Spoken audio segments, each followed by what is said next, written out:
문예지 탐구방송 요즘 소설 이야기 86번째 이야기 시작합니다.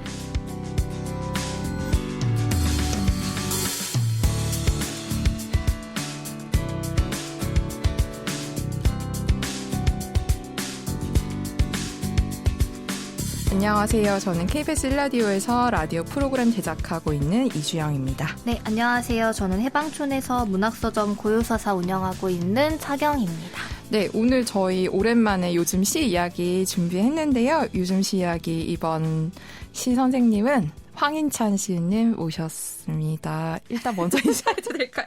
안녕하세요. 네, 안녕하세요. 반갑습니다. 저희 요즘 시 이야기에서 창비 이번에 2021년 봄을 실린 신작시 3편 만나볼 건데요.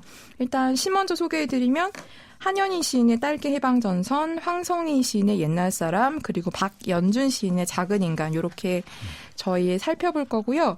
일단 시인님 어떻게 지내고 계신지 말씀 좀 듣고 얘기 시작할까요? 네, 저는 요새 그냥 이것저것 일을 많이 벌려놓고 살고 있어가지고. 네. 방송인으로서 참 거의 살고 약간 계신다고. 방송인인가 싶게 막 네. 뭐 팟캐스트도 하나 주되게 만들고 있는 게 있고, 네. 또 이제 라디오 제가 또 진행을 아, 네. 축하드립니다. 저 스스로도 참 그런데. 홍보하셔도 돼요, 홍보하려고 여기서. 그래서 네. 지금 계속 청취자가 더 많아져야 된다고 생각하기 때문에. 그럼요. 요즘 청취율 조사 기간인데. 네.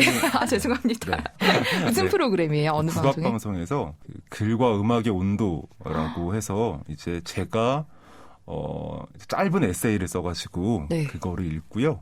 그리고 또 이제 우리 국악을 창작 국악, 전통 국악 모두 다 아울러서 열심히 소개를 하는 1시간 동안 매일 밤 9시에 월화수목 금토일 다 나간답니다. 언제든 네. 9시에 생각나시면 네. 잠깐만 틀어주세요. 들어보겠습니다. 네, 너무 감사합니다. 9시에. 네, 많이들 들어주세요. 감사합니다. 네. 먼저 한현희 시인님의 딸기 해방전선 네. 그거부터 얘기해 볼까요? 저희가 이야기 나눈 뒤에 황인찬 시인께서 딸기 해방전선 전문을 낭독해 드릴 예정이니 전문 먼저 듣고 싶으신 분들은 전문 들으시고 저희 이야기 함께 들으셔도 좋겠습니다. 그 시인님 일단 한현희 시인 딸기 해방전선 고르신 간단한 이유만 먼저 듣고 저희 얘기 나눌까요? 네네. 네. 일단 제가 이번에 3편 시를 고른 게 기본적으로 이제 이게 시에 익숙하지 않은 분들이 더 많이 들을 거라고 저는 생각을 맞아요. 하니까 당연히 그래서 조금 더 다가가기 쉬운 시들 위주로 그래서 일단 시 자체가 스스로 아주 적극적으로 선명한 메시지를 막 강하게 말하는 것까지는 아니지만 네. 그래도 함께 그 듣는 사람이 읽는 사람이 함께 다가가서 같이 마음을 좀 기울일 수 있는 시들을 좀 골랐거든요. 네. 그래서 저한테는 이 딸기 해방전선도 좀 그런 시라고 생각을 했어요. 이 3편의 시가 다 그렇긴 한데 네. 여기 시가 그리고 있는 이 장면들이나 상황들을 충분히 마음을 기울여서 알아차리실 수 있을 것 같다는 생각이 들어서 일단 골라봤습니다. 네. 저한테 가장 좀 크게 다가왔던 건 좀 후각적 이미지였던 것 같아요. 그 냄새가 막 그 찐득찐득한 그 느낌이랑 그 냄새가 저한테는 좀 강하게 저한테는 좀 왔었던 것 같고 저한테는 좀 지금 제 상태 같다는 느낌이 좀 들었어요. 그러니까 제 상태거든요. 짓물러 있고. 예, 이가 나간 그릇이 막 찬장에 쌓여 있는 상태고 딸기가 뭉개져 가는데 나는 그냥 속수무책으로 손 놓고 있는? 근데 그게 약간 나 진짜 인생 망한 것 같아가 아니라 이 정도 되면은 의외로 이상한 쾌감이나 그 자포자기에서 비롯된 되게 편안함이 있잖아요. 네네. 저한테는 사실 약간 그런 느낌이어서 내 일상과 비슷한 느낌이다라는 느낌으로 전 사실 이 시를 좀 받아들였던 것 같아요. 맞아요, 네. 맞아요. 근데 저도 사실 이 시를 고른 이유 중에 하나가 좀 그런 거거든요. 아, 그래요? 그러니까 이 네. 딸기가 짓무르고 점점 썩어가고 네. 우리 일상들이 어딘가 계속 닳고 마모되어 가고 네. 그런 속에서 우리가 그냥 그걸 보면서도 그냥 계속 살아가잖아요. 그냥 네. 그거를 그냥 그대로 둔 채로 네. 그냥 혹은 그냥 그걸 어떻게 좀 이렇게 잠깐만 어떻게 일시적으로 처리를 한 네. 정도로 그냥. 근데 그런 우리 삶하고 되게 약간 연상되는 것들이 많아서 좀 선명한 이미지 때문에 가져왔거든요. 그리고 좀 요새가 딸기 철이어가지고 딸기가 이제 많이 나오니까 딸기를 사는데 마트에 가면 네. 항상 저는 혼자 사니까 네. 딸기가 남고 딸기가 짓무르기 시작하거든요. 네. 저도요. 정말 저는 그래서. 얼마나 그 정도냐면 신나서 샀어요. 근데 씻기가 귀찮아서 안 먹는 거예요. 맞아요. 세상에. 네. 근데 딸기는 문제점은 그래요. 과일의 문제점은 정말. 네. 씻기만 누가 씻었으면 잘 먹을 제 텐데. 말이요. 근데 네. 씻어놓고 넣고 안 먹는 경우도 아, 있지 않나요? 맞아요. 네. 이미 물이 되게 너무 다행이다. 부끄럽지만 시 네. 읽자마자 생각한 이미지는 저희 냉장고에 썩어가고 있는 아. 딸기가.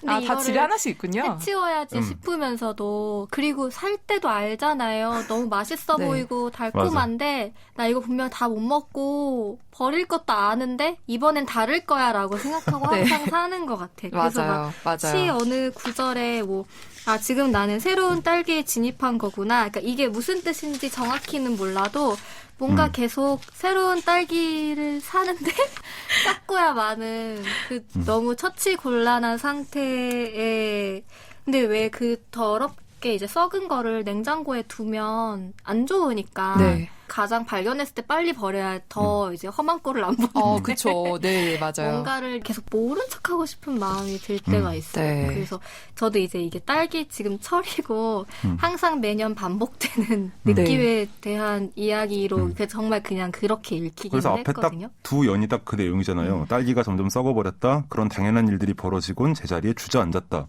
네. 맨 처음 딸기를 수북하게 담은 날이 떠올랐다까지. 네. 그러네요. 되게 위로가 되네요. 네. 근데 이 시인님은 네. 정말 저희가 생각하는 것과 이렇게 맞닿아 있는 마음으로 쓰셨는지 제가 제일 궁금한 그런 거거든요. 정말 이 시인은 무슨 마음으로 썼을까? 마감일이 내일인데 어떡하지라는 마음이었을 테고. 보이는 걸로 네. 네. 마감일이 내일이다. 너무 급하다. 큰일 났다. 이런 마음으로 쓰셨을 테고 당연히 그거는 네네네. 아마 시작은 딸기 해방전선이라고 하는 그 책에서 왔을 거예요. 그 책이 갖고 있는 그 이미지나 인상이 너무 깊어서 내가 이걸 나한테 무슨 어떤 식으로든 남겨야겠다. 근데 그걸 가져올 때도 결코 그 책에 있는 걸 그대로 가져오진 않죠. 네. 그님이 그 책에 있는 거니까. 그래서 그 책이 촉발하는 어떤 이미지나 생각, 내 기억들을 불러서 이제 당겨오는 거고. 근데 이제 누구나 우리는 살림을 꾸리는 사람들이라면 네. 딸기에 대한 기억은 진물은 딸기로 이어질 네. 수밖에 없는 것도 있죠. 아마 그렇게 연상해가면서 바로 첫 이미지를 잡지 않았을까 싶어요. 저였으면 그렇게 됐을 것 같거든요. 그리고 누군가한테는 딸기가 그런 썩을 수 있는 과일이라는 걸 모르고 사는 분도 있을 것 같은 생각도 그쵸. 당연히, 4인 가구들은 당연히 그럴 네. 것 같아요. 본인이 이걸 하지 않는 사람 같은 경우에는 네. 딸기는 그냥 늘 싱싱하고 맛있고 그쵸. 깨끗한 대상으로만 보이는 그리고 왜 누군가 내어줄 때 짓무른 부분 다 떼서 내어주는 분도 있잖아요. 그래서 그렇게 대비해 보면은 이게 되게 낯선 사람도 네. 뭐 이게 꼭 막 딸기 자체가 삶에 이렇게 완전 직접적으로 비유가 아니라고 해도 다르게 읽히는 분도 있을 것 같다는 생각도 좀 들어요. 네. 근데 확실히 저도 그런 거 있던 것 같아요. 살림을 하면서 제가 삶을 대단하게 하는 건 아니지만 어쨌든 혼자 이제 먹고 사는 걸 꾸리면서 그쵸. 1인 가구 살림 되게 힘들어요. 네. 그냥 그때 가장 당황스러웠던 거는 음식이나 과일이 생각보다 쉽게 상한다는 맞아요. 사실이었거든요. 맞아요. 정말. 근데 왜 이렇게 욕심이 나죠? 과일에? 저는 그러니까 1인 가구 집에 냉장고에 과일 떨어지면 그거야말로 되게 비참한 상황이라는 저는 약간 느낌 때문에 제가 맞아요. 좀 사는 것 같기도 하고. 네. 저는 그냥 포기한 지 오래됐어요. 아, 네. 아니, 해방촌에 과일 가게가 많아갖고 네, 거기 손님분들이 되게 싸요. 많이 사오시는데 많이 나눠 먹거나 서점 냉장고에 넣는데 그래도 이제 방치할 때가 있긴 있거든요. 네. 그래서 그때마다 너무 죄송하기도 하고 그렇지만 이거를 도저히 제때 먹을 에너지도 없이 너무 네. 그렇게 살아가고 있다는 생각을 아. 할 때가 너무 많아서 맞아요. 그게 딱 왜 1인 가구인데 냉장고에 과일이 떨어진 상태에 대해 비참한 네. 것처럼 척도를 가지실 수도 있지만 그냥 저는 어느 순간 몇 끼니 먹는 것도 너무 힘든데 과일까지 챙겨 먹는 거에 대한 걸 좀 내려놓은 거? 그런 것도 근데 있는 것 같아요. 그런 게 또 어쩔 수 없는 것이기도 하고 그 어쩔 수 없는 것을 이 시가 표현하기도 하잖아요. 이를테면 막 그 일상은 썩어가는 과정을 반복하는 네. 거구나. 당연한 걸 늘 까먹고 말아서 이렇게 쉽게 멍들어 버리는 거구나. 라고 말하는 대목이나 네. 아까 잠깐 얘기했던 이 삶이 마모되어가는 이미지들 그 이가 나간 그릇, 손잡이 잃은 냄비, 무뎌진 칼 그리고 뭐 이제 글자가 지워진 책이나 뭐 이런 것들이 다 모두가 다 삶 속에서 삶이 마모된 채로 우리가 계속 그냥 살아가고 있는 상황들이고 그럼 그 썩어버림을 우리는 계속 보면서 견디면서 혹은 짊어진 채로 계속 살아가고 있는 거니까 바로 그런 대목들을 좀 보여주는 그러니까 그런 것들을 함께 생각하는 그런 시이기도 하죠. 네. 네. 뒷부분에 갈수록 이제 새로운 딸기에 진입하잖아요. 그쵸. 그리고 새하얗고 여린 열매로서 웅크린 짐승에게 다가가고 이 부분에선 그러면은 썩은 샀다? 딸기 치운 거예요. 네. 그러니까 약간 이렇게 쌓인 설거지 이렇게 저기 하고 그 침대 정돈한 느낌인데.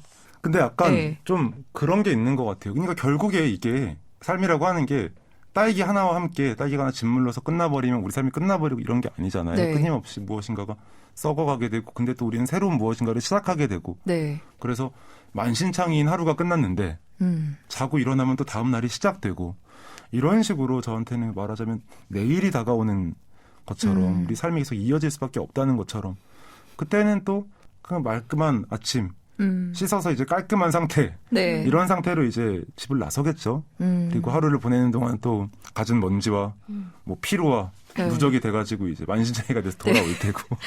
오, 되게 직접적으로 다가오네요. 네네. 그 말씀을 들으니. 그 또 마지막 연이랑 그 마지막 끝에 두 번째 읽었을 때는 좀 약간 슬프기도 한 게 네. 이게 보듬보듬 이마를 매만지면 갔다 온 딸기향이 방 안에 이제 채워지는데 결국에 사랑과 세균이 번복된 채 몸이 없어지고 만다는 건 또 약간 사랑에 대한 이야기로 읽히는 것도 있어서 그 마지막 연이 좀 단호하게 끝나잖아요. 네. 행이. 그래서 약간 그런 물론 이제 딸기 짓무른 딸기에 대한 일상의 피곤함이나 그런 것도 느껴지지만 만졌는데 어루만졌는데 그게 썩어버린다는 사실도 좀 마지막엔 좀 다르게 다가오고 그런 네. 것도 있는 것 같아요. 네. 그런 달콤하고 맛있고 향기로운 과일 안에 들어있는 볼 수 있는 사람만 아는 세계 같은 그런 느낌. 그러니까 이 시인은 깨달은 사람인 거잖아요. 네. 그래서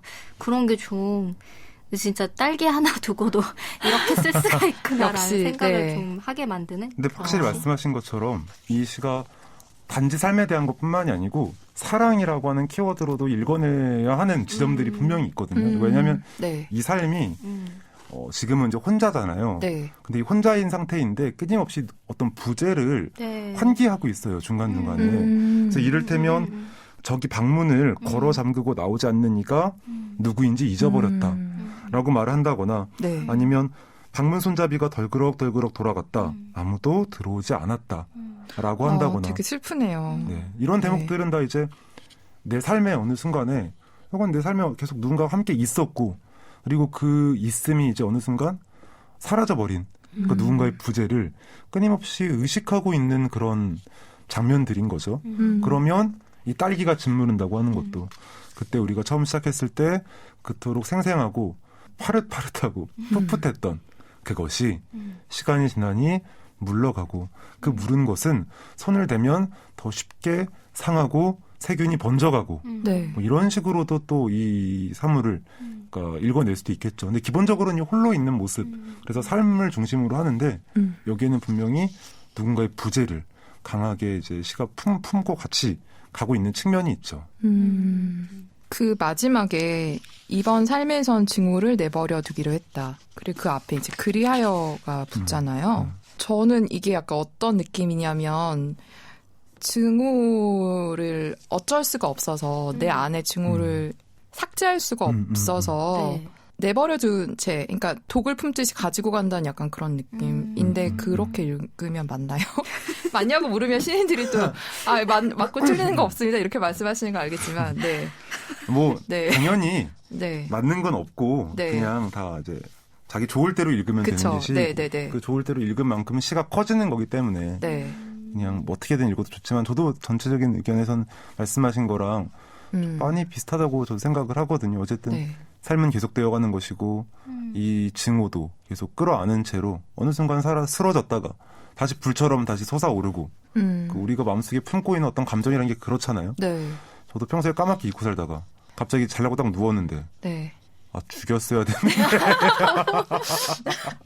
무슨 짠이 떠오르네요, 갑자기. 네, 뭐. 네, 누워서 이제 그 생각하죠. 네네네네 뭐 그런 생각들 하게 되는 아. 것처럼 그냥 이건 근데 그런 채로 또 다시 또 스르륵 잠들고 그냥 그렇게 마음속에 어떤 것들을 품어두고 내버려 둔 채로 그냥 썩은 딸기와 함께 딸기로 또 그냥 새로운 딸기가 또 썩어갈 걸 알면서도 딸기를 들인 채로 그냥 계속 앞으로 나아가는 거죠. 이게 시대 전체적으로 톤은 그냥 어쩔 수 없이 품고 가는 이야기들에 대한 것들이 어느 정도 들어있는데 완전히 뭐다 이제 체념했다 이런 건 아니지만 네. 그냥 받아들이고 수용하면서 계속 이제 이 삶을 예민하게 감각하면서 그냥 앞으로 내가 살아가야지라는 게 있는데 제목이 네. 딸기 해방이잖아요. 그러니까요. 딸기 해방이라고 제목을 놓으니까 느낌이 저한테는 조금 더 다르게 느껴지기도 하는 거예요. 그러니까 딸기를 매개로 한 이 삶에 대한 생각이 이대로 가는 게 그냥 어떤 의미에서는 이제 뭐 그러면 어떻게 해야 되겠어요? 대체 이 딸기를 우리가 네. 그럼 딸기가 썩을 걸 아니까 딸기를 먹지 말아야 된다고요.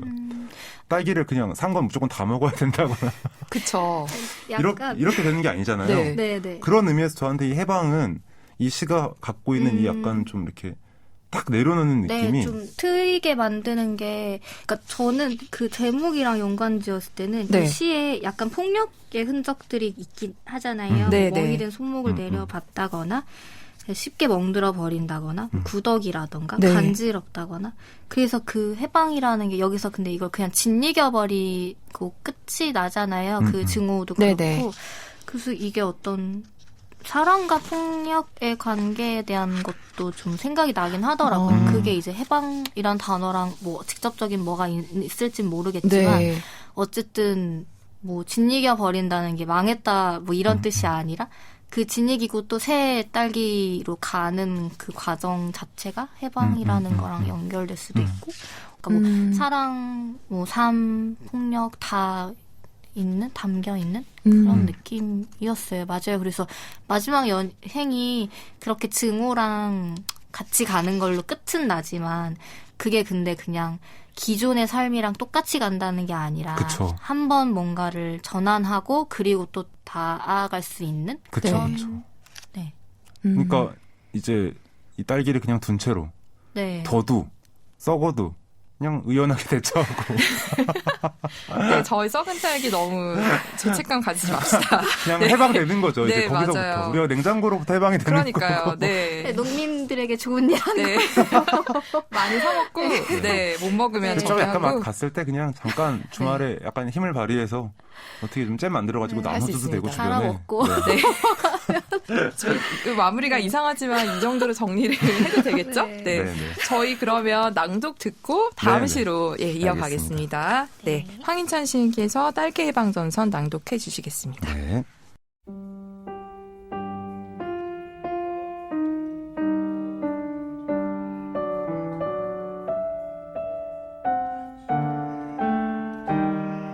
딸기 해방 전선. 딸기가 점점 썩어버렸다. 그런 당연한 일들이 벌어지곤 제자리에 주저앉았다. 맨 처음 딸기를 수북하게 담은 날이 떠올랐다. 누구의 집이었지? 재미없는 삶이었지? 아니, 달콤한 말이었지. 생경한 거실 한복판에서 멍이 든 손목을 내려다봤다. 찬장에 이가 나간 그릇이 쌓여갔다. 냄비는 손잡이를 잃고 칼은 무뎌졌다. 책이 글자를 지우거나 다 타버린 초가 바닥에 들러붙어 떨어지지 않았다.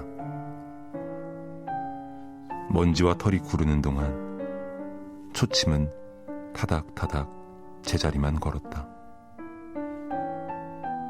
저기 방문을 걸어 잠그고 나오지 않는 이가 누구인지 잊어버렸다.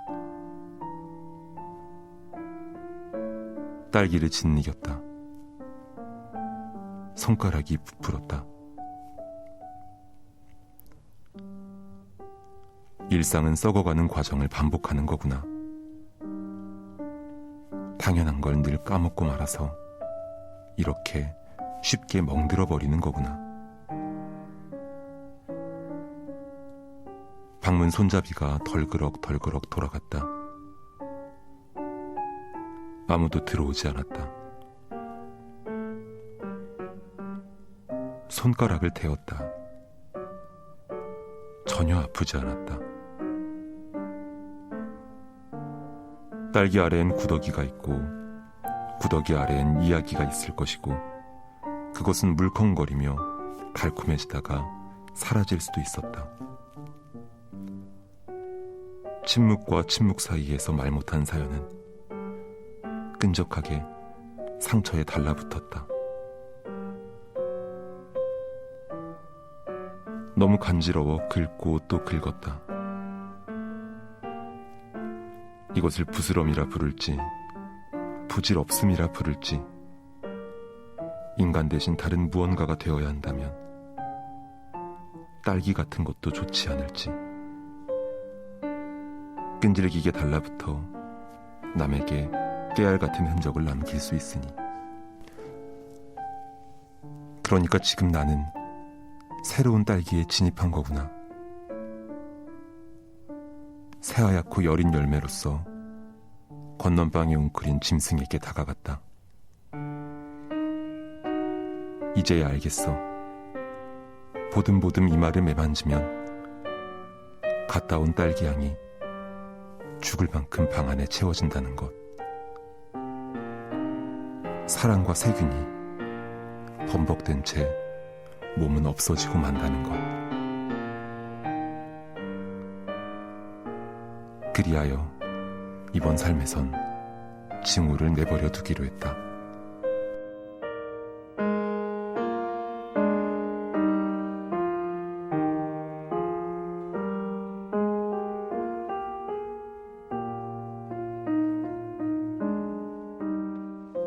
네, 저희 이렇게 황희찬 시인 낭독으로 한현희 시인 딸기 해방전선 들었고요. 이제 두 번째로 황성희 시인의 옛날 사람 이야기 한번 해볼게요. 참고로 이 시는 낭독이 없어서 그 창비 보모에 실린 옛날 사람 관심 있으시면 들여다보셔도 좋을 것 같고요. 옛날 사람도 먼저 고르신 이유 간단하게 듣고 저희 이야기 나눌게요. 네. 이건 사실 제가 읽으면서 여러 가지 공감을 하고 생각이 들었던 네. 그런 시라서 이거는 이 시는 시인으로서 살아가는 일 혹은 시를 쓰는 일에 대한 시인의 어떤 고민 같은 게 들어있는 시거든요. 네. 그래서 아마 이 황성희 시인뿐만이 아니고 지금 이 시점에 시를 쓰는 사람들이랑 모두가 다 비슷하게 하는 고민을 아주 잘 보여주는 그런 시라고 생각이 들어서 네, 한번 준비를 해봤어요.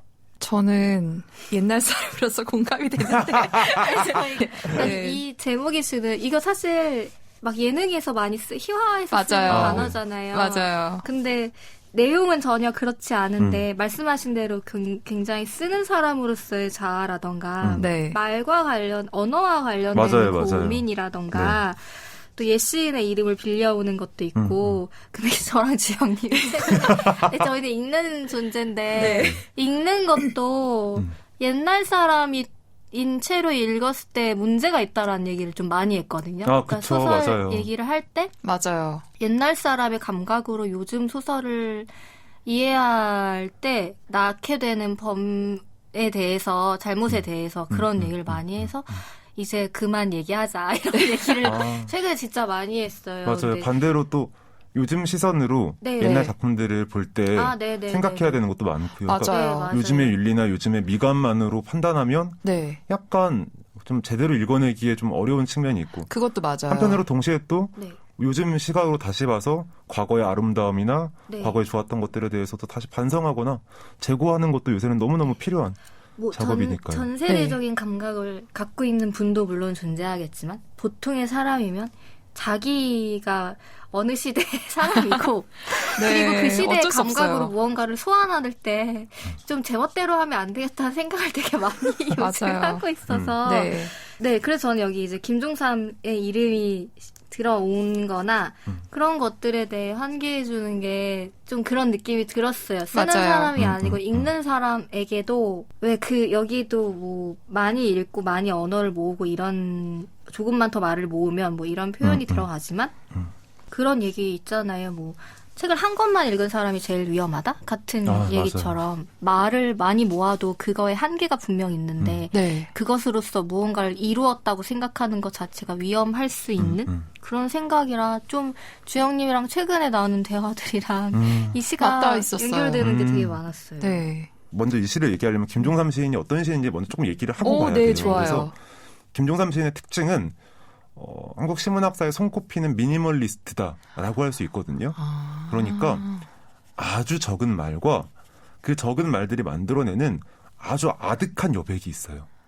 그래서 어떤 시들 같은 경우에는 시간을 정말 아득하게 넘어서 버리는 것처럼 네. 여백을 품고 가는 시들도 있고 또 어떤 시들은 그 짧고 짧은 말 사이에 놓여진 정적들이 너무나 많은 것들을 만들어내기도 하고요. 그래서 저는 사실 습작을 할 때 김종삼 시인의 그 호흡이나 그 말하기 방식 같은 걸 보면서 너무 많이 공부를 했었거든요. 정말 저런 식으로 말할 수가 있구나. 저런 호흡과 저런 여백이 가능하구나. 그래서 저는 진짜로 많이 영향을 좀 받았었어요. 근데 비단 저뿐만이 아니고 네.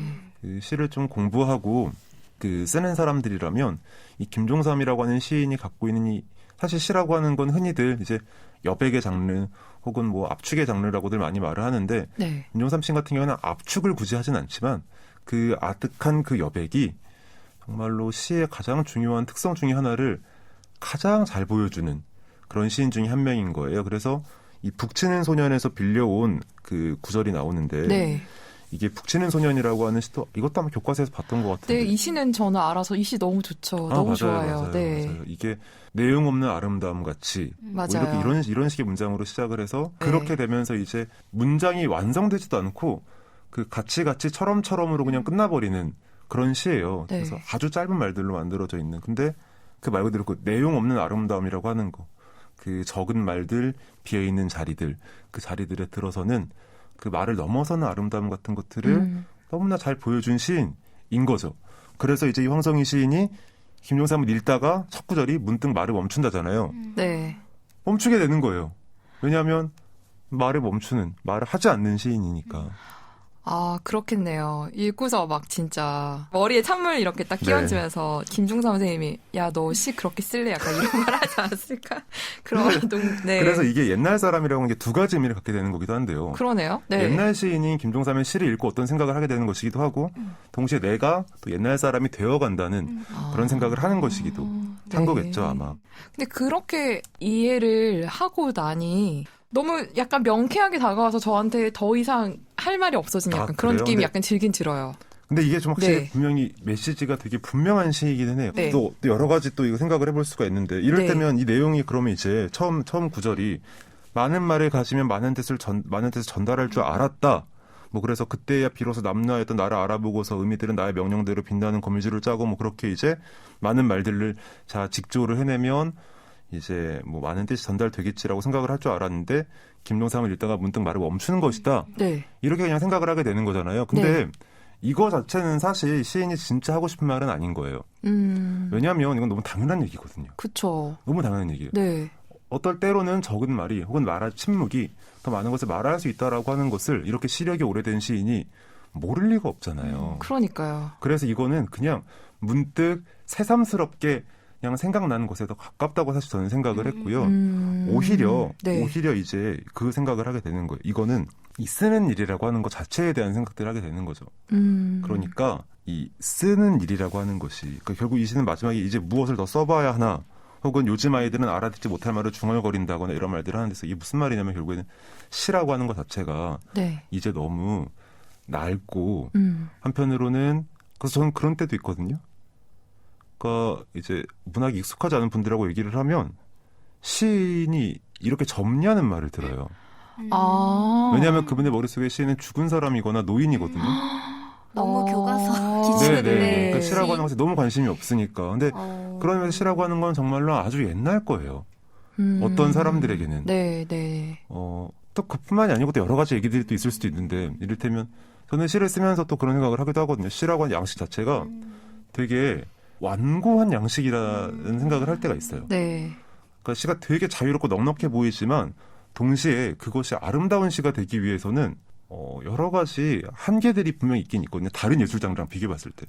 쉽게 테두리를 확 뚫고 나가는 게 어려운 게 있어요. 시가 너무 오래된 장르고 너무나 그 관념 자체하고 너무 밀접한 양식이라 그래서 그렇다면 또 시가 되게 옛날 양식이네라는 생각을 하게 되기도 하는 거예요. 그래서 사실 제가 이 시에 마음이 갔던 것은 그러니까 시 쓰기라고 하는 것이 대체 무슨 의미를 지금 가질 수 있는 거지?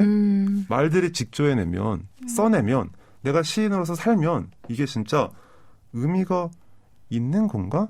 라는 질문들을 하게 되는 거예요. 근데 사실 이 질문은 이 시대에 시를 쓰는 사람들이라면 누구나가 네. 하고 있거나 다들 하고 있죠. 이거 이 고민이 끝난 사람은 없는 것 같아요. 고민이 끝난 사람은 시인이 아니라고 생각을 하고요. 네. 그런 의미에서 조금 마음이 많이 기울여지는 그런 시인 거예요. 저한테는 그래서. 근데 소설도 저희도 소설을 소개하지만 소설도 비슷한 것 같아요. 맞아요. 네. 요즘 뭐 안 읽고, 그러니까 네네. 소설을 왜 쓰냐. 그러니까 맞아요. 특히나 시는 사실은 그 고유의 아름다움을 저는 그래도 인정받는 것 같은데 소설은 이야기고 서사다 보니 넷플릭스 영화 이것저것 다 있는데 맞아요. 뭐하러 이 이야기를 읽냐라는 얘기 많이 맞아요, 하고 맞아요. 듣잖아요. 맞아요. 네. 시나 소설이나 이런 문학이라고 하는 것이 분명히 단지 재미만을 위한 것은 아니었고 네. 단지 그냥 감동만을 위해서 그냥 누구 즐겁게 해주거나 슬프게 해주기 위해서 존재하는 것만은 아니었는데 네. 이것은 분명히 우리의 삶과 나의 삶이 아니라 우리의 삶까지 생각하게 해주는 매체였는데 네. 그 위상 자체가 이제 약해져 버린 시대를 우리는 살고 있잖아요. 그래서 우리는 이제 문학에 대해서 문학이 어떤 시대의 정신을 대표한다 뭐 이런 식의 얘기는 이제 진지하게 하는 사람이 이제 없죠. 네, 맞아요. 네. 그런 상황에서 이제 그런 고민들이 나오게 되는 것 같아요. 그러니까 이제 다른 것들에 비해서 어떤 것들이 부족하고 몰리고 혹은 지금 내가 이걸 써도 되나? 지금 이 시기에 소설이라고 하는 게 혹은 시라고 하는 게 문학이 필요한가? 근데 그 질문은 이 시기에 굳이 이걸 선택하는 사람들이라면 꼭 해야만 하고 답이 없더라도 답을 찾아나가면서 계속 써나가야 되는 그런 문제라고 저는 생각을 하거든요. 그래서 이 시도 약간 좀 그런 네. 느낌이 있는 거예요. 그래서 기본적으로 자조가 들어가 있는 거고 네. 그래서 사실은 이 앞에 1, 2어는 저한테는 자조 파트를 읽혀요. 아, 자조에서 시작하는군요. 네, 네. 자조 파트를 읽히고 네. 그래서 그러니까 약간 황성인 시인도 말을 확 줄이는 스타일은 아니고 오히려 이미지나 되게 호쾌하고 말들도 거침없이 팍팍 나가고 좋아하는 시인이거든요. 아, 네. 말들도 거침없이 그냥 성큼성큼 나아가고 사유도 성큼성큼 나아가고 이러는데 네. 어쨌든 거침없이 앞으로 나아가는 시인이라 말을 줄이는 시인은 스타일은 좀 아니에요. 어느 순간 말을 탁 끊는 이 단절의 절단의 맛은 있는데 네. 말을 줄이는 스타일은 아니시거든요. 그러니까 그런 의미에서 스스로를 그냥 한번 돌아보는 것 정도라고 저는 사실 생각을 했어요. 그리고 그 다음부터 이제 네. 조금씩 이 이야기가 내 말에 대한 이야기에서 내 글에 대한 이야기로 살금살금 옮겨가고 있는 거죠. 황희찬 시인님 지금 얘기 쭉 해주신 거 듣다가 약간 느낌이 문학 무용론에서 시작하여 문학의 당위성으로 나아가기. 그러니까 약간 이 시인의 마음처럼 양가적인 걸 다 갖고 있는 것 같아요. 그 네. 읽는 사람도 그렇고 쓰는 맞아요. 사람도 그렇고 문학 따위라고 생각을 했다가 그래도 문학이라는 걸로 왔다 갔다 하는 게 있는데 근데 제가 정말 그렇지 않아요? 네, 근데 네. 이게 제가 중간에 살짝 웃었던 게 제가 얼마 전에 시인 소설가, 그러니까 요즘 같이 일하는 자주 보는 분들이랑 막 얘기를 하다가 너무 웃긴 게 제가 주장했던 게 약간 시가 가장 첨단이다, 막 이런 얘기를 한 게 너무 웃긴 거예요, 아, 스스로. 네네. 왜냐면 소설가도 계셨고 시인도 있는데 시인들이 다 약간 낙담한 상태였어요. 젊은 시인분들이 소설에 비하면 시는 그러니까 그런 식의 한계를 얘기하셔서 나는 모든 장르 중에, 그러니까 모든 예술 다 포함. 제가 이제 서점을 하면서 만나는 많은 예술 계통의 분들이 시에서 출발한 작품 활동을 되게 많이 하셔서 나는 되게 시가 많이 첨단의 영역이라고 생각을 한다 했는데 왜 말씀하신 거 들어보면 그게 너무 부끄러운 말인 것 같은 거예요.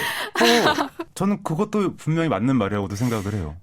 왜 부끄러웠냐면은 여기서 얘기하는 것처럼 이제 무엇을 더 써봐야 하나. 그리고 수신인도 발신 없는 카드에다가 내가 쓰고 있고 요즘 아이들은 알아듣지 못할 말. 그러니까 저도 이제 어떤 소통이 닿지 않는 느낌인데 이 시가 첨단이에요 라고 얘기한 사람들도 다 소설가 시인이었단 말이에요. 그래서 이게 너무 진짜 또 약간 옛날 낙담이 사람처럼 되네요. 좁은 네. 바닥에서 이렇게 안일하게 우리끼리 살다가는 계속 그런 맹신을 갖고 살겠구나라는 생각이 들어서 약간 부끄러웠던 것과 그리고 그 시인님께서 얘기하신 약간 그 이유를 계속 생각하고 발견해 나가면서 쓰는 거에 대해 얘기하셨는데 네.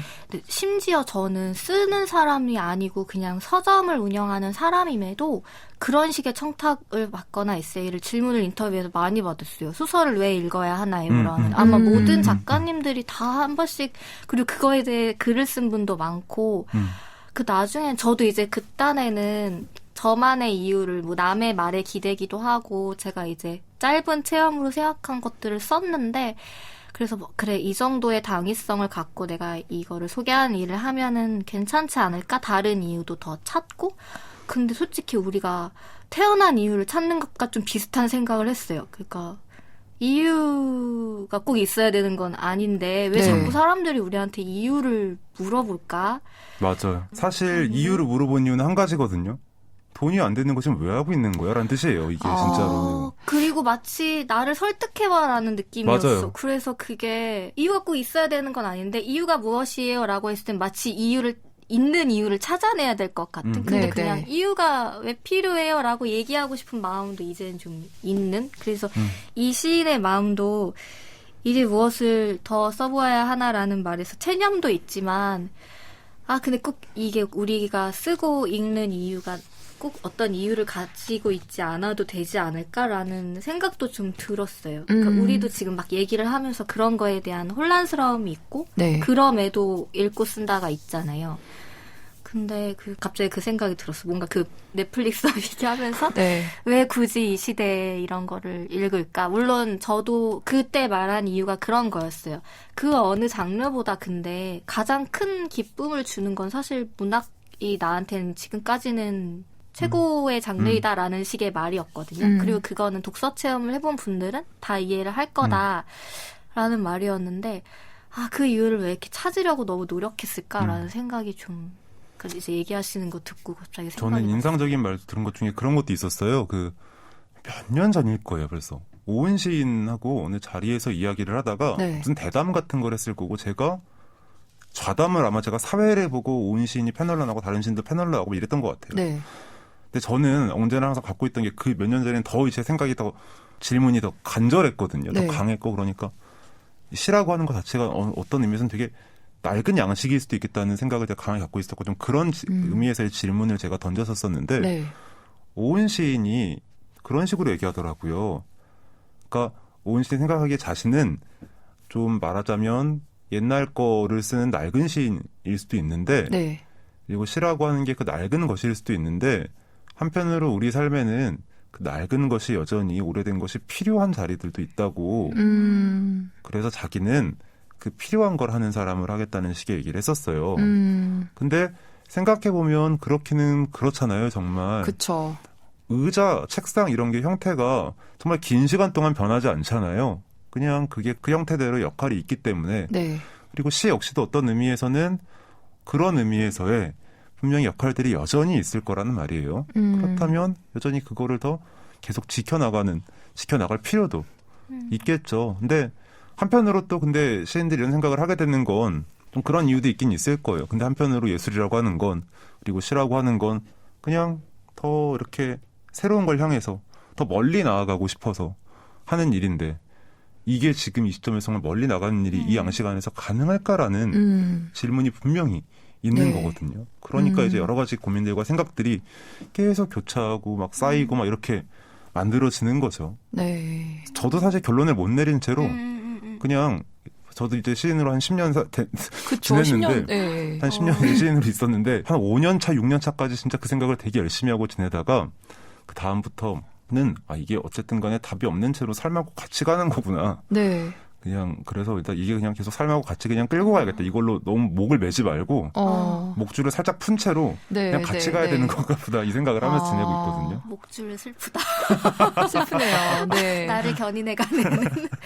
네, 저희 이렇게 황성희 시인 옛날사랑 같이 이야기해봤고요. 마지막 시 가볼게요. 저희 박연준 시인의 작은 인간 만나볼 텐데요. 이 시 또한 클로징하고 마지막에 황인찬 시인 목소리를 들을 수 있으시니 관심 있으신 분들은 먼저 듣고 이야기 들으셔도 좋을 것 같습니다.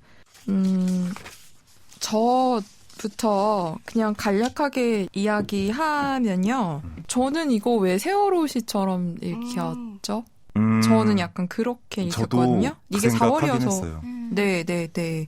뭐 이름이나 명단이나 이름표나 공책이나 봄 이런 것들 때문에 그렇게 읽히기도 하고 저한테는 좀 기본적으로 그 작은 인간들이 소수자 낮은 데 있는 사람들에 대한 이야기로 저는 좀 읽혔어서 이게 그렇게 받아들이는 게 뭐 맞을까 이런 생각은 들었지만 저한테는 좀 되게 슬픈 시로 다가왔었어요. 네. 그리고 뭐 회전문을 밀치다 되돌아오기 이제 이런 것들은 이게 저의 개인적인 경험에서 비롯된 거겠지만 제가 그 시사 프로를 하니까 그 LG 트윈타워 청소 노동자들 그 작년 말부터 네, 네. 그 해고당에서 지금 투쟁하고 계시는데 그 이미지도 약간 떠오르고 저한테는 좀 전체적으로 약간 그런 낮은 곳에 있는 사람들의 아픔이 가장 좀 크게 다가왔던 시였어요.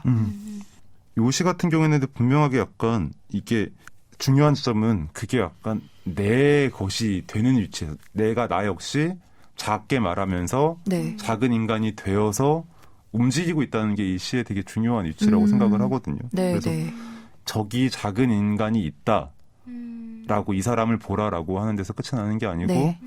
내가 작게 말하는 그래서 그 작게 말하는 과정들을 살피는 게 되게 중요한 시라는 생각을 했었어요. 이 시 같은 경우에 저도 분명하게 봄과 그 광장과 이름들과 이름표 때문에 세월호가 함께 떠오르면서 네. 근데 꼭 그것만의 이야기는 아니라는 생각을 하기도 했거든요. 이 시 네. 같은 경우 어쩌면 생각을 하지 않고 썼을 수도 있겠다는 생각을 하게 됐어요. 그냥 어떤 이미지나 어떤 생각들이 그냥 마음속에 담아둔 것들이 그냥 자연스럽게 흘러나온 것에 가깝다는 생각을 하기도 했었던 거예요. 저는 만약에 진짜로 본격적으로 그 4월 16일을 소재로 대상으로 시를 썼다면 왜냐면 훨씬 더 조심스럽게 접근했을 거기 때문에 아닐 수도 있지만 저였으면 그랬을 것 같거든요. 네. 저는 네. 걱정이 많아서 어려운 일이죠. 네. 그쵸. 그래서 그보다 오히려 그게 너무 자연스럽게 나온 것 같아요. 바로 그런 주제 아래에서 그런 생각 아래에서 마음속에 담아온 것들이 좀 그런 생각도 들었어요. 저는 그래서 이연이 네. 너무 좋아요. 이 시에서 네. 그 작은 인간은 작은 상자, 사적인 영역, 항아리, 요강, 무릎 담요 속 캄캄한 전진, 뭐 아스팔트 위가 아니라 아스팔트 아래 막 말씀하셨던 그 회전문을 밀치고 밀치다가 되돌아오기, 먼지들의 집, 빗자루 되기 이게 저한테는 작게 말하기와 작게 존재하기 그리고 작은 것들을 감지하기의 목록처럼 느껴지거든요. 네, 네. 그게 그래서 그 부분이 되게 이 작은 인간이 되고 나서 말하는 그 장면들이 감각적이면서 네. 동시에 그냥 되게 그러니까 사실 이게 무슨 뜻이 있는 대목들이 아니잖아요. 네. 이미지가 어떤 선명한 그 은유나 상징을 하는 것도 아니고 네. 근데도 이 작게 말하기와 작은 것들을 감지한 일들이 무엇인지가 너무 잘 느껴져서 저는 그 부분이 좀 좋아요. 여기 시에서. 약간 심각한 분위기에 초를 치자면 네. 저는 시 이거 3편 고르셨다고 했을 네. 때 뭐 딸기도 우리 다 공감한 내용이기도 했고 옛날 사람 작은 인간은 정말 말 그대로 제가 너무 작은 인간이라 이런 놀림을 너무 많이 받거든요. 그거 혹시 네. 애니메이션 마루 및 아리에티라는 거 네, 혹시 네, 네. 보셨어요? 보진 않았는데 알긴 알아요. 소인의 얘기거든요. 거기에 빗대면 이 이미지가 더 많아요. 그들이 땅속에 진짜. 살고 부르면 도망가고 진짜요? 그 아리에티가요? 네, 정말 그 완전 소인이라 거의 네. 뭐 벌레만한 인간이고 이제 큰 인간들의 밥을 밤에 훔쳐먹는 그런 훔쳐먹어야 네, 연명하는 그러니까 정말 기생이지만 너무 작고 예쁜 존재인데 네. 두려움이 항상 있고 그래서 그냥 이미지 자체는 저 지금 말씀하신 거 듣고 저는 이 시가 이미지가 약간 흐린 시라고 생각했거든요. 네. 왜냐하면 이미지들이 제 저도. 머릿속에 잘 이렇게 꿰어지지가 않아서. 근데 그 아리에티를 말씀하시는 바로 그 순간 이미지가 너무 선명한 시가 됐어요, 지금. 작게 살아보시면 다 압니다. 그리고 아지랑이도 땅에서 가깝잖아요. 땅과 가까운 이미지들이라 숨어있거나 공책도 그 소인에겐 엄청 그러니까 말씀하신 저도 그렇게 생각했어요. 네, 그런 사회적인 의미도 맞다고 봐요. 광장이란 단어를 우리가 쉽게 쓰진 않으니까. 근데 네. 여기서 얘기하는 이미지가 네. 여러 가지 당연히 중첩적이겠지만 저는 처음엔 이제 작게 말하면 작은 인간이 된다는 목소리가 작은 사람, 목소리를 적게 내면은 내가 작은 존재가 돼. 그런 의미로. 그리고 사소한 걸 이야기해주면 내가 사소한 사람이 돼. 이런 사회적인 취급에 대한 이야기도 맞다고 봤는데, 근데 이제 2연부터 뭔가 작은 상자라던가, 세상에. 이렇게 이미지가 확실하고 구체적인 시였다니. 네. 공책을 펼치면 거기 네. 작은 인간을 위한 광장이란 말이 나오는데. 네, 너무 이게 이미지가. 직물적인 거잖아요. 그러니까 말 그대로. 으차하고 공책을 펼쳤더니 누군가한텐 공책이지만 그 위에 소인들이 광장이 돼가지고 이런 작은 인간은 작은 우주를 들고 나간다. 뭐 어린이에 대한 얘기일 수도 있고 맞아요. 저는 이제 어린이라는 세계가 한창 막 아, 이렇게 네. 뭔가 알려진 시기의 책이 그런 게 너무 좀 놀랍긴 했어요. 왜 그 사각지대 계산할 때 어린이의 눈높이로 카메라를 달고 사각지대를 이제 계산해서 안전을 이제 뭔가 통제를 하는데 네. 눈높이뿐만이 아니라 두개골이 작기 때문에 눈 사이의 각도가 성인과 다른데 그거를 간과하고 안전조사를 한다는 거예요. 그러니까 아. 진짜로 작은 사람의 시선으로 큰 사람들은 보지 못한다는 그런 좀 뼈아픈 얘기들이 좀 네네. 있었어요. 네, 그래서 네.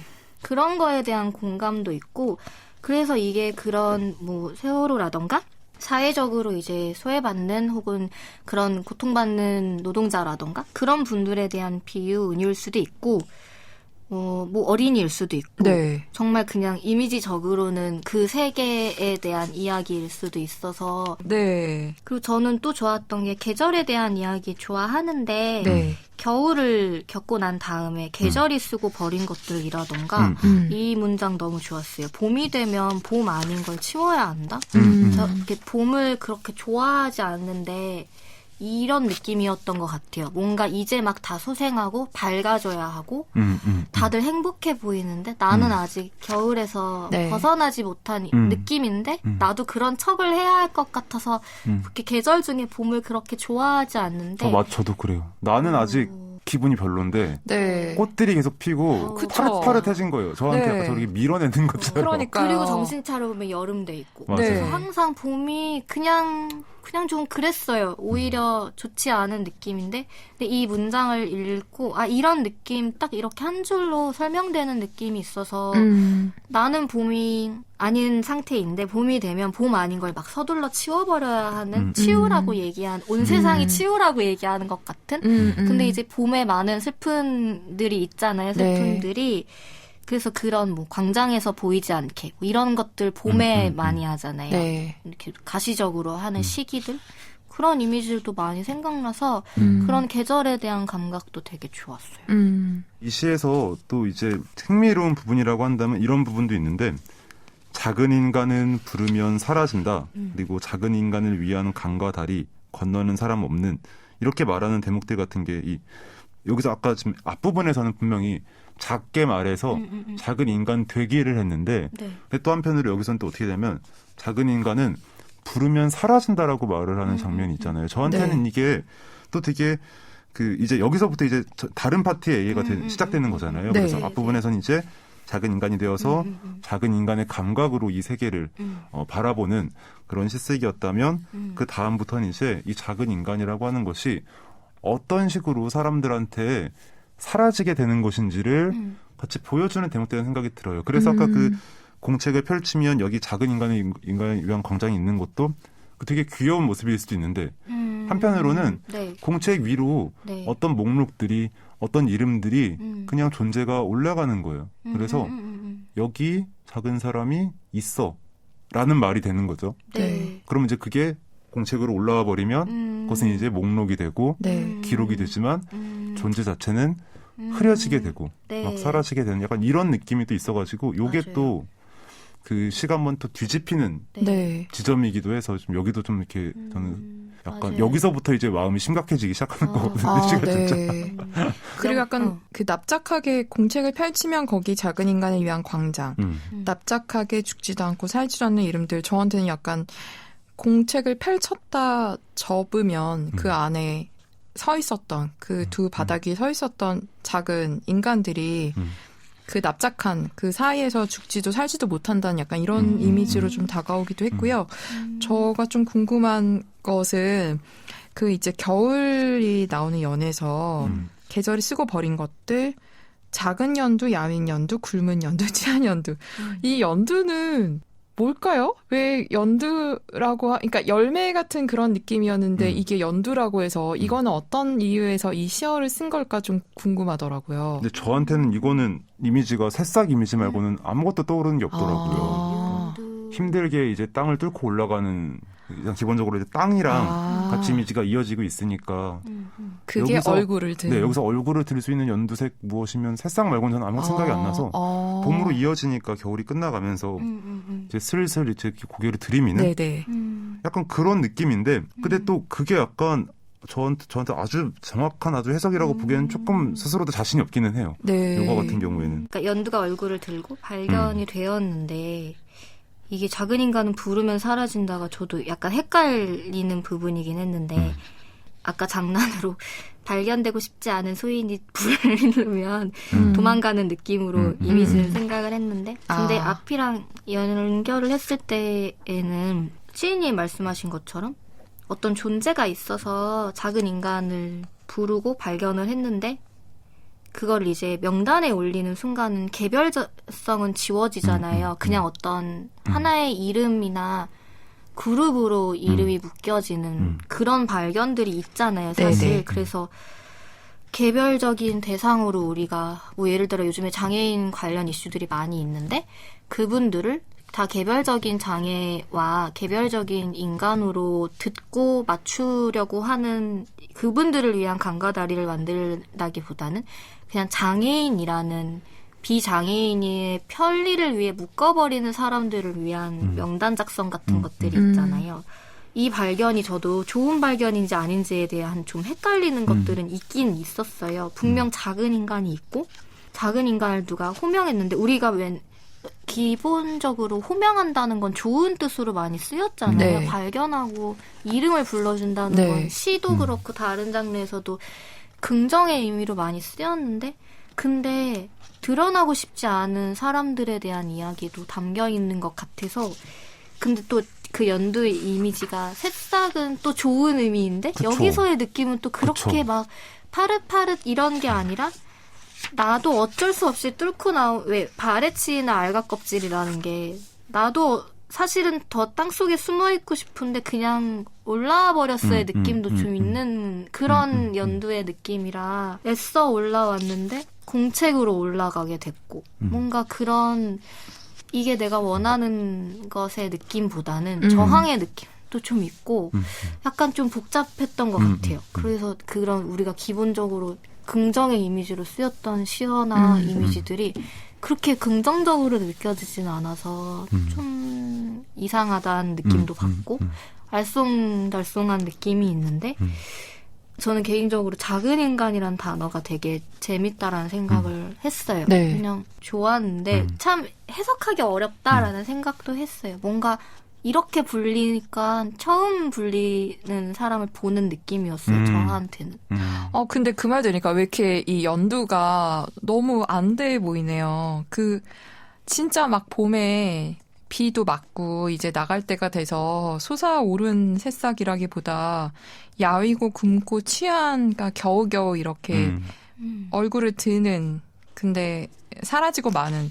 그리고 또 아까 말씀하신 것처럼 그냥 나 숨고 싶은데 나 나오고 싶지 않은데 근데 드러내질 수밖에 없는 상황에 놓인 사람들 같다는 느낌도 네 동시에 들었어요. 말씀드리면서. 아마 시인도 쓰면서 이 이미지들 모든 것들을 완벽하게 통제하고 의미를 완전히 부여하면서 쓰지는 않았을 거예요. 아마 그렇게 딱 이건 무슨 뜻 이건 무슨 뜻 하면서 시를 쓰는 사람은 사실 없거든요. 네. 이제 시를 쓸 때 좋은 시인들은 절대 그렇게 쓰지 않고 네.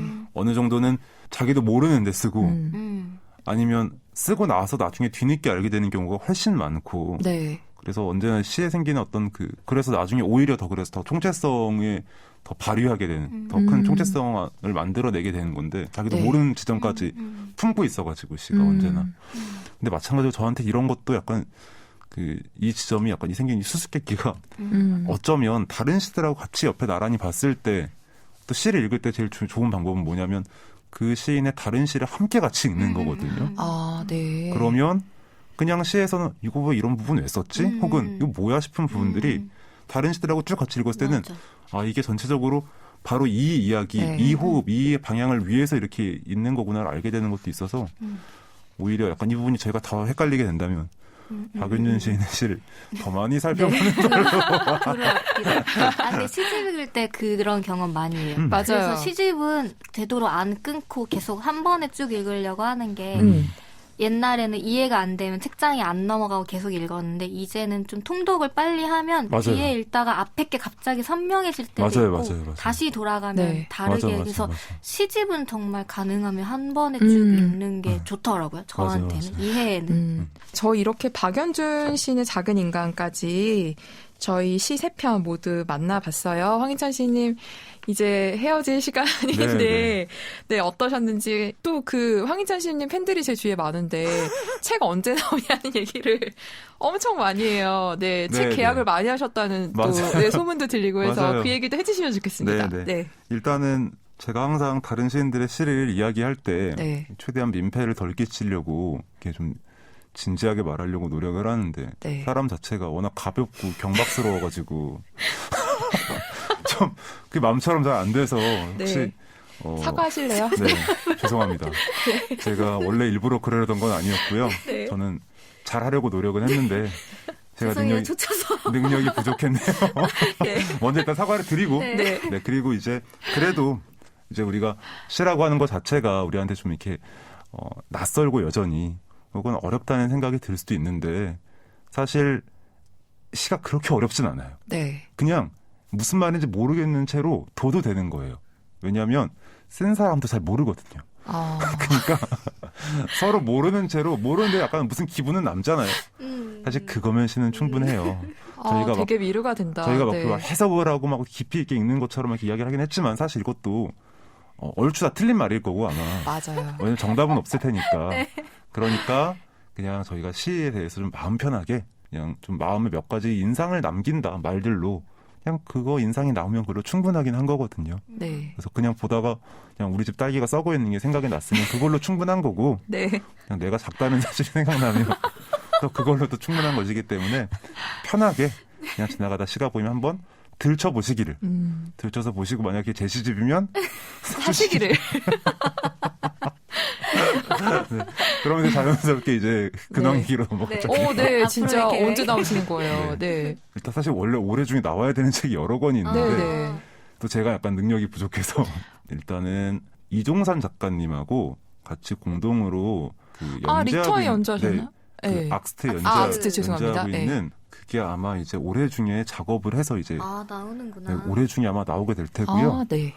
그 외에도 제가 다른 산문집도 올해 중에 나오는 걸 목표로 하고 있는 게 하나가 있고 네. 그 외에 또 여타 이제 아직 밝히기 어려운 또 준비된 것들이 있거든요. 네. 잘하면 한 3-4권이 나올 수도 있어요. 그러니까 열심히 한번 해보겠습니다. 네. 네, 열심히 해주시길 팬으로서 감사합니다. 바라겠습니다. 저 오늘 시 얘기 너무 오랜만이라 매번 긴장하긴 네. 하지만 진짜 할 얘기 없으면 어떡하지라고 생각했는데 너무 편하게 오히려 늘 그렇지 아무 얘기나 잘했던 것 같고 골라주신 그 기준이 그러니까 쉽다는 게 나쁜 건 아니잖아요. 근데 더 뭔가 가깝게 느껴지게 만든 시들이어서 재밌었어요. 약간 저희 시 선생님으로 모셨던 분들마다 시를 고르는 좀 기준도 다르시고 맞아요. 약간 난해한 적도 있는데 그런 건 또 그런 거대로 말씀하신 것처럼 그 느낌으로 남겨두는 것도 좋았는데 오늘은 훨씬 자기 이야기로 만들 수 있는 기회들이어서 좋았습니다. 네. 문예지 탐구방송 요즘 소설 이야기 다음 시간에는 자음과 모음 2021년 보모에 실린 김숨 위수정 작가의 신작 단편을 소개할 예정입니다. 박연준 시인의 시 작은 인간을 황인찬 시인의 낭독으로 들으시면서 저희는 다음 시간에 인사드리겠습니다. 들어주셔서 고맙습니다.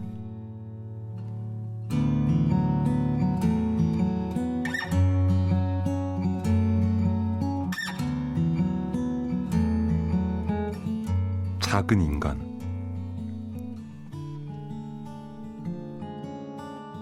작게 말하면 작은 인간이 된다.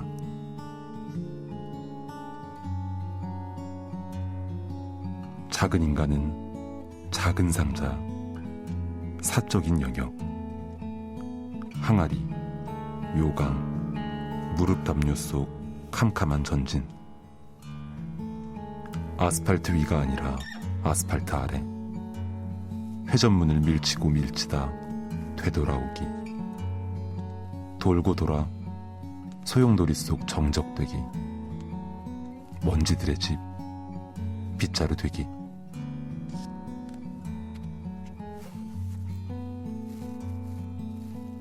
작은 인간은 작은 우주를 들고 나간다.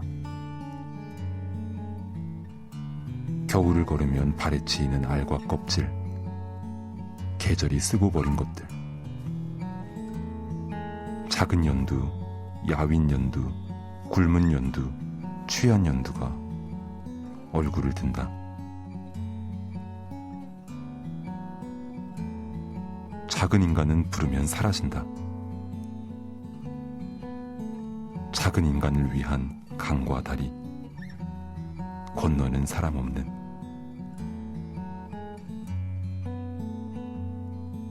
사소한 걸 이야기하면 사소해진다.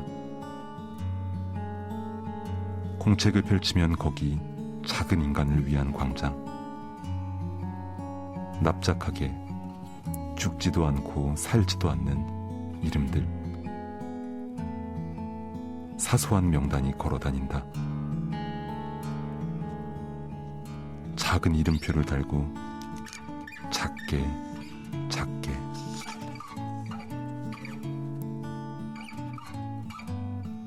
봄이 되면 봄 아닌 걸 치워야 한다. 아지랑이를 먹으면 죽는다. 누가 말하는데